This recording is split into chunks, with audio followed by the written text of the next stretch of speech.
All right, it is time now for our interview segment, and my guest is already here in studio.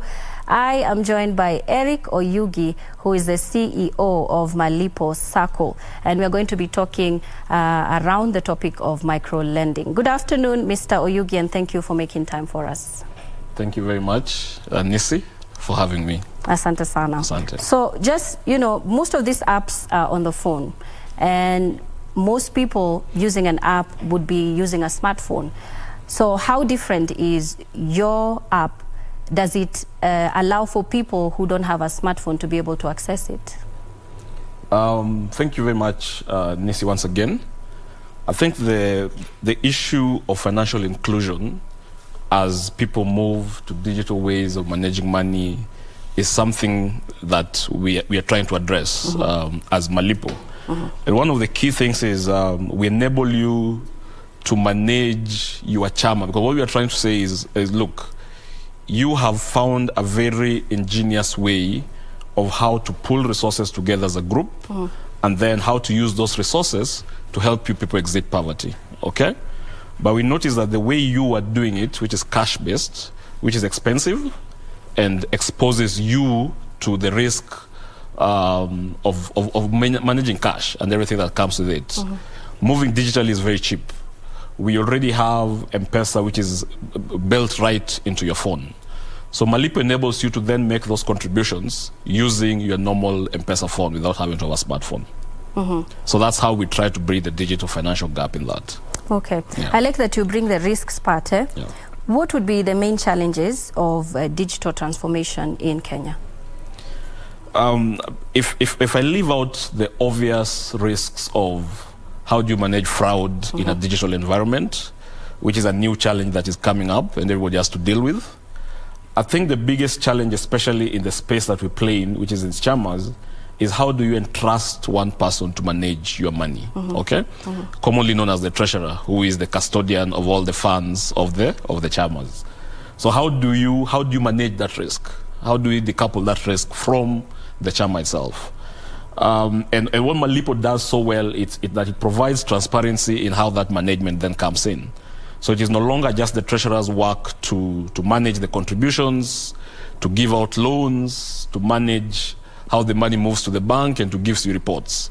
The system, Malipo now automates that end to end, from how you guys do your contribution, not to an individual but to a platform, to how you people are able to see all the records of the contributions that are done by members, to how you guys are able to manage your loan portfolio if at all members borrow from the same pool, and who approves the money.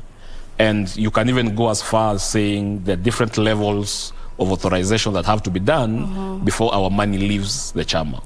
Okay. So that's how we try to address one of what we think is the biggest risk that Chamas go through, which is treasurers disappearing with their cash. Yes. Yes. So you're not lending money, you're just providing an app where people can be able to pool their money together.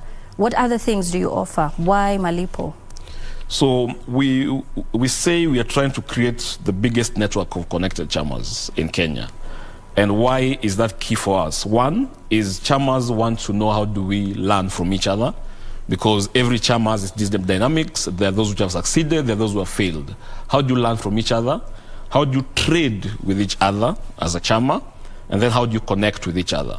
So that's some of the key things that we are trying to do that makes Malipo very appealing for a Chama.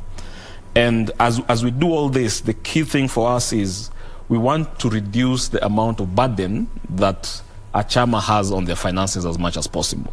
So we bring in a lot of partners that work with us, and we call those Malipo Experience Partners. So that comes from insurance to reducing the burden that you have on your savings.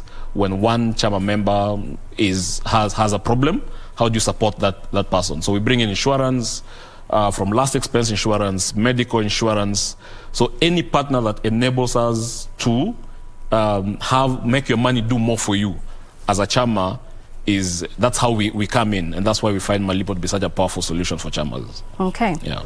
Let's talk policies and regulation. Yes. Are they adequate in this sector to help you grow? I think like any other financial application that exists, policies and regulations are important. Yes, they increase the cost of doing business, especially if you're a startup and you're trying to build a solution. It also means navigating that environment just becomes a bit more complicated.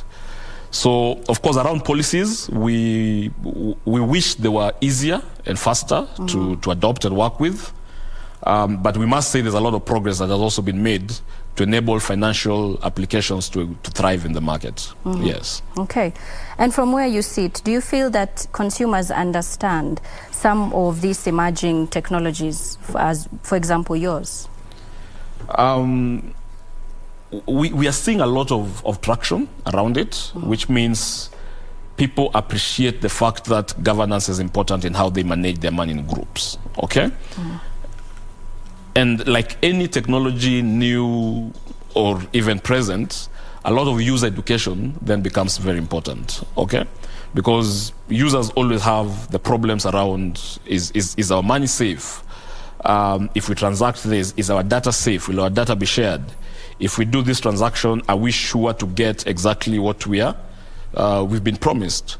So to cap this, for us, the key is user education, constant user education. The second is we try to build our technologies for trust. We say we build for trust. How do you build a solution that makes people trust it from the very first day that they use it?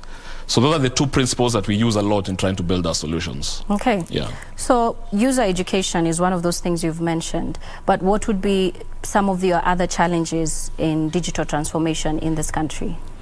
One of the key challenges we have is, of course, the cost of acquiring customers, which is quite high, whichever channel you use to try to get users to adopt your platform. We find that as a big challenge. Of course, the next one is also the cost of trying to stick with the regulations that are there to support the kind of solutions that you give. Those are the two key things that we see to be the biggest problems and the biggest challenges that we are facing currently. Okay. Yeah. That's all the time we had, but thank you so much for coming on. That was Eric Oyugi, who is the CEO of Malipo Circles, that you are having a conversation around micro lending. Now,